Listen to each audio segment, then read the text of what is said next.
Thank you. Um,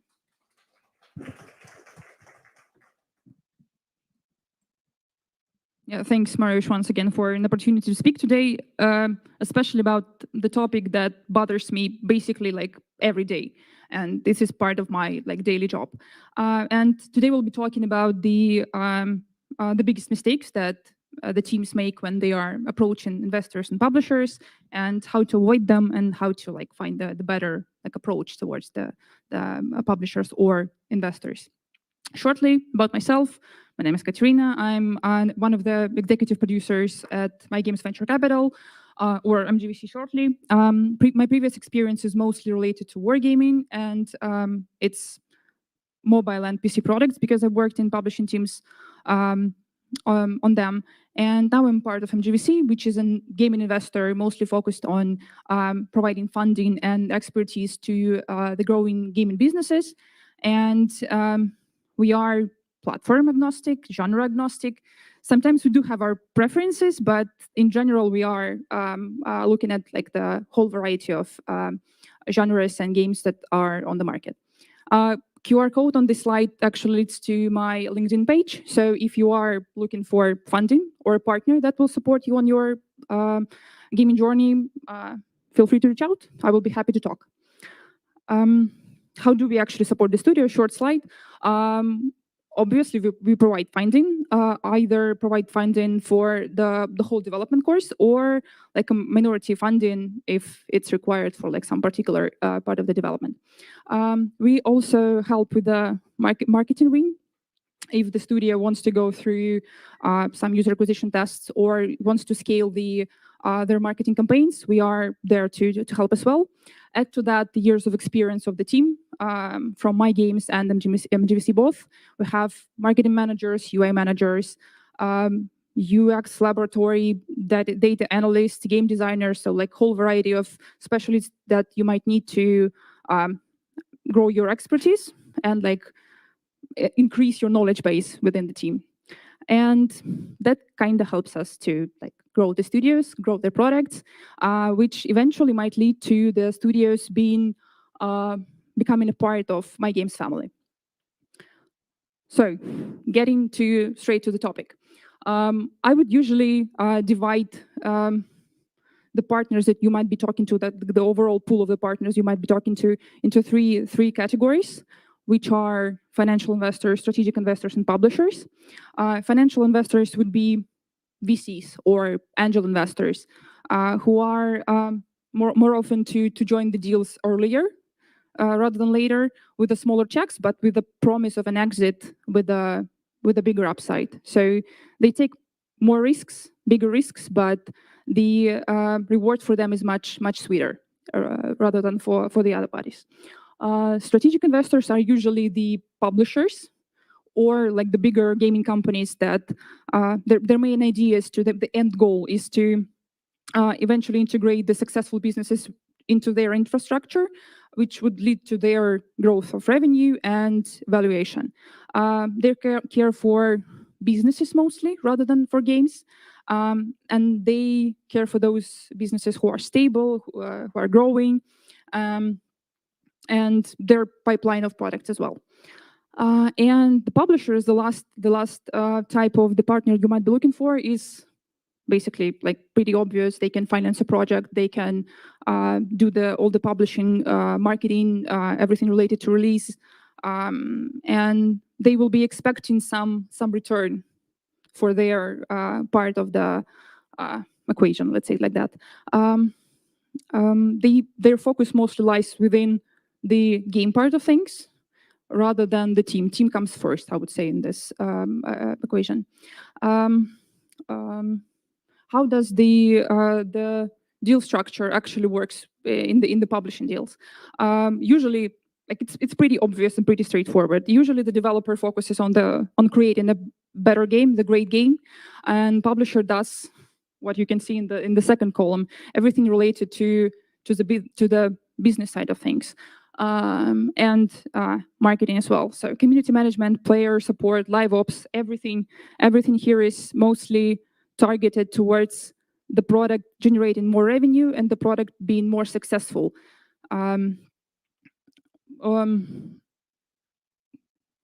yeah, and this is actually the difference, one of the differences between having a deal with a publisher and having a deal with an investor.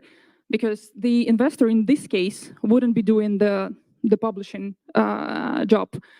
They would advise you on how to do that. They would find the right people who could help you with that. But they wouldn't be doing that, like live ops themselves, for example. Why it is important to know the difference? Because you need to know if you can find what you're looking for from the partner you're talking to and adjust your like pitch or just like communication accordingly. This next slide could have been different. Like I would say it would have been. Let me rephrase that. It is also a difference between the 2023 and 2021. On this slide, you can see the chances of getting a publishing deal compared to the stage that the product is in. So basically, the x-axis is the stage of the game life cycle. The y-axis is the chance to get any deal signed. So in publishing case, most of the deals happening starting from like somewhere close to the soft launch, maybe a bit earlier, like around MVP stage, like between MVP stage and soft launches. Why is that happening? Like the answer is, again, pretty straightforward. The publisher is more sure at that stage that the product has a potential. It is easier to understand, to evaluate this potential and calculate the business model and like have the verdict on whether it's worth making a deal. And another like practical reason I would say would be that the closer you are to the global release, the cheaper it is for the publisher to fund you, the less money you would need to fund the development, but which is also pretty straightforward. And what I said before that, in 2021 and 2020, I would say that the investment curve would have been slightly different. It would have been shifted towards like earlier stages. So more deals were happening around like prototype and alpha MVP stage. But the last 2 years changed quite a lot in the investment road landscape, and more deals are happening towards the soft launch where the investor is more sure that their money would be actually returned, or like the product and the team would be more successful. So now, yeah, the curve for investment looks like quite similar. Moving on to the evaluation itself, like how do publishers and investors actually evaluate the deal potential? We do look at 4 main pillars that are really important for us to understand whether there is a potential, which are the team, the idea of the game, its market potential, and the deal terms. And getting to the second mistake that the teams usually do, it's having a disbalanced team. What I mean by that is that we, as investors, take a closer look to who the founders are. We want to know, like, if you know what's going to happen to the team, like in course of development, if you know how the product will turn out in the end, if you at least have a vision. Of course, you can't know like how it's going to be in the end, but you have to have a vision, a strategy, how to achieve that end goal. You need to understand the tight spots that you have in the development process and in the game and in the team as well. And your background is quite, I would say that among this, your background and your vision are like quite the most important parts, because it is good that if the team has like several founders and they have a little bit different background. But what I mean by this is that I'll give you an example. We've had quite a few leads, like the teams that we've been looking at, that, for example, have 3 founders, all of them from the art disciplines.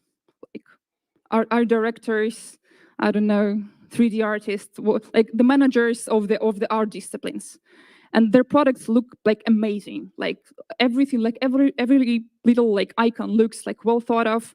It's nice and beautiful, but well, there's lack of depth in the gameplay, or they don't really understand the marketing. How does it work, and they don't really understand how um, um, the business works in general. And it's not like a pun towards the art disciplined founders. No, it's rather a thought towards that the team of the founders should be balanced, and you should have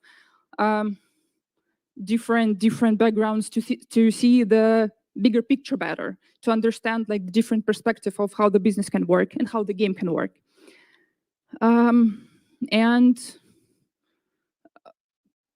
your team, well, yeah, you need to have the team. You need to be sure that this team that you have at the moment will be able to achieve the result that you want, or you need to have like a hiring plan, and you need to have the understanding of the people that you need on board to get to the end goal. Moving on to the third one, which is like a very common mistake that is that we see in the pitches and in communication with the teams, is either lack of idea or the idea not being communicated better. So the founder should be ready to like pitch an idea shortly, clearly, without getting into too much details.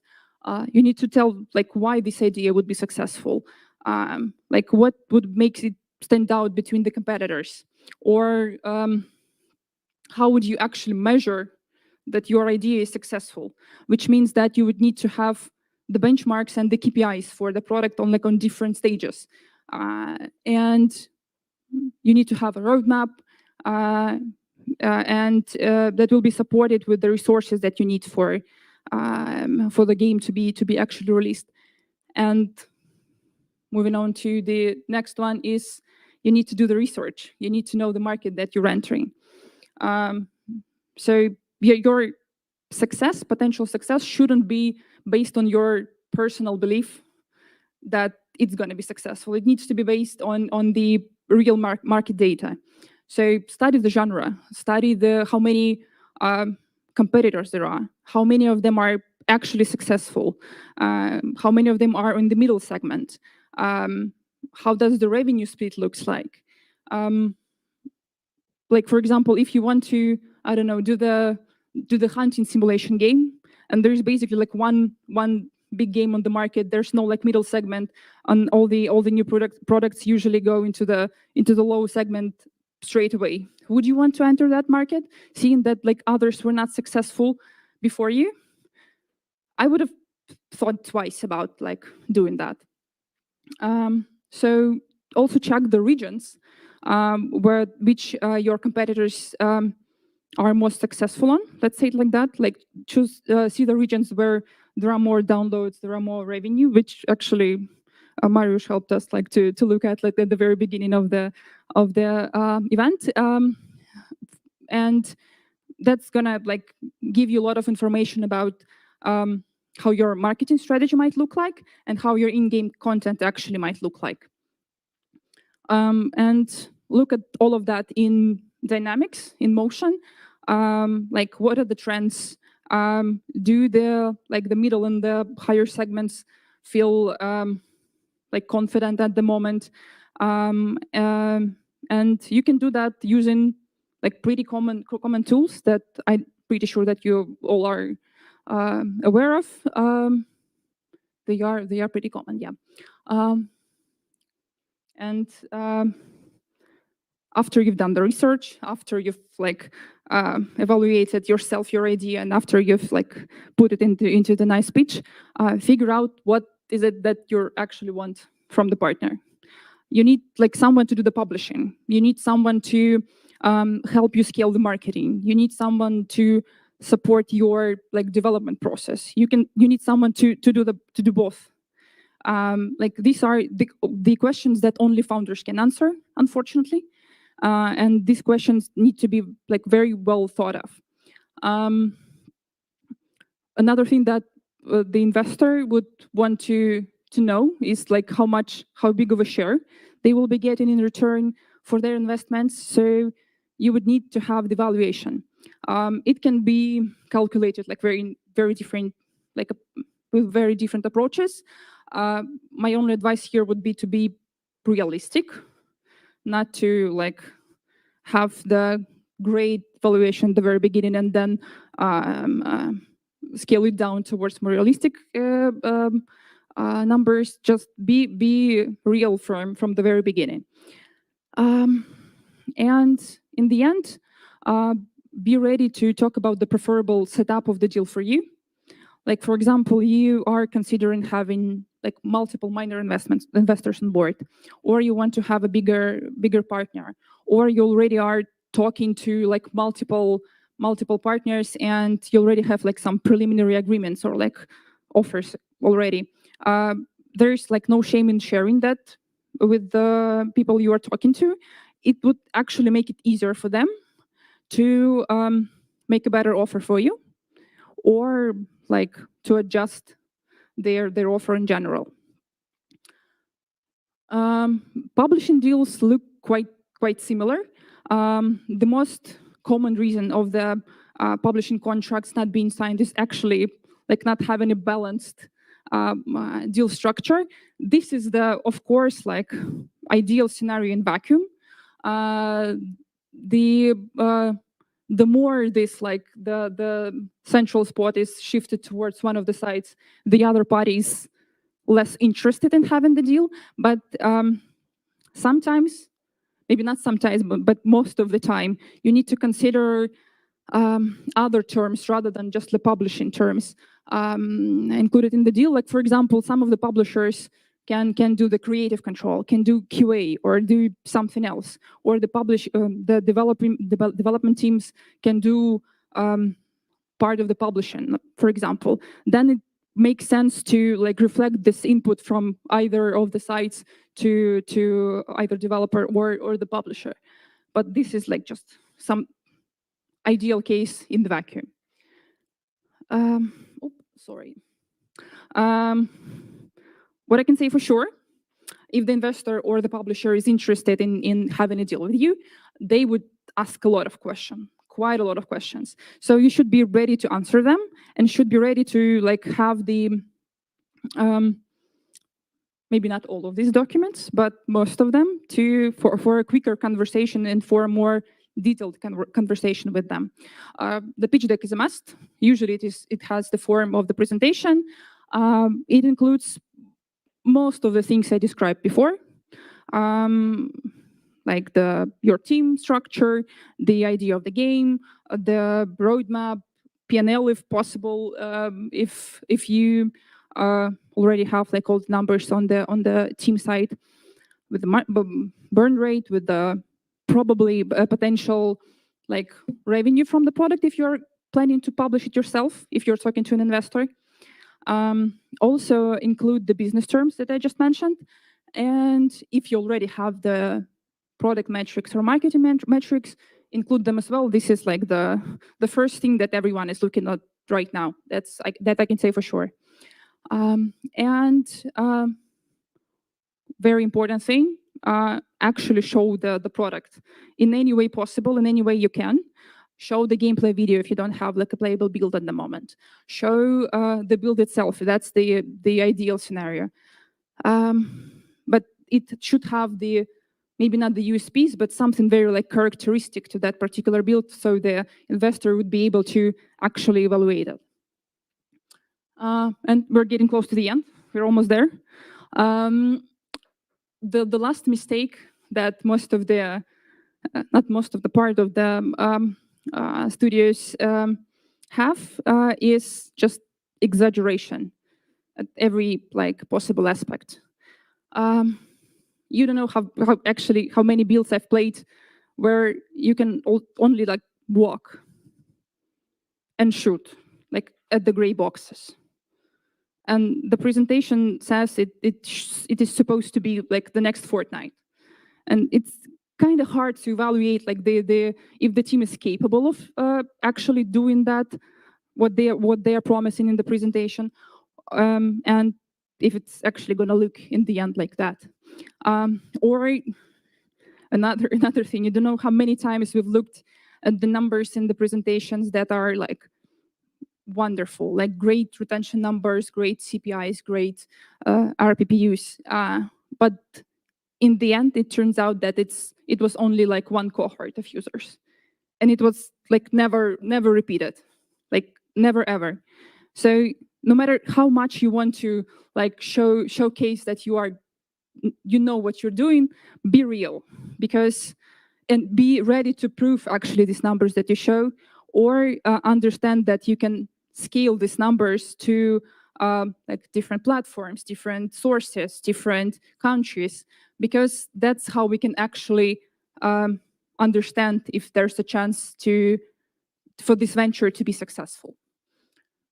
And the last one, I can assure you that the investors and publishers actually read their application inbox.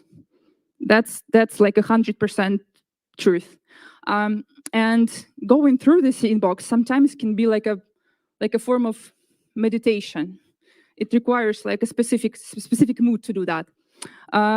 But for us, it also allows to define the patterns that stop you from actually getting like through this like first stage of evaluation. Some of them are on this slide. They are not to, again, to mock someone, but they are there to for you to understand when you are sending the pitch. You should be confident that if you would have received it, you would have definitely invested in it. And that's it for me.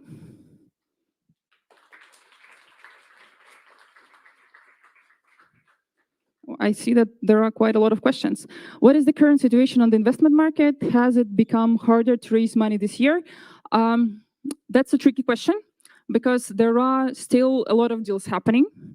I would say that for smaller businesses without like a track record, it became harder.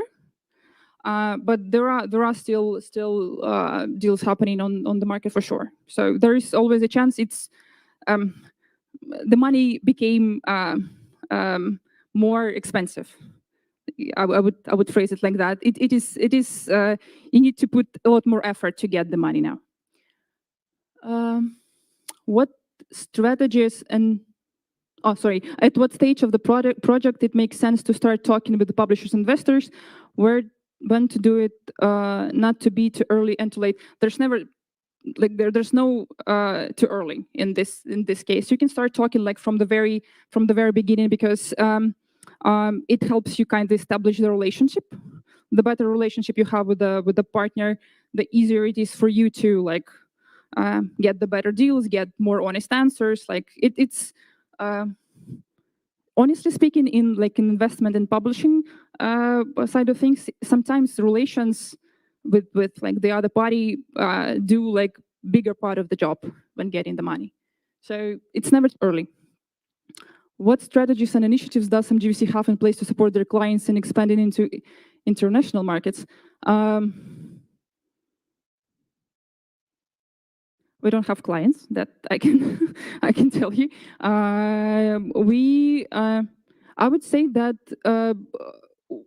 most of the teams that we take on are usually like targeted into international markets. We don't usually take on the projects that have limited potential to just one region. So everything we do, like all the support from our user acquisition team, there's Ivan who's like leading our not leading, but like helping our marketing team with like all the UA initiatives and like all the marketing initiatives.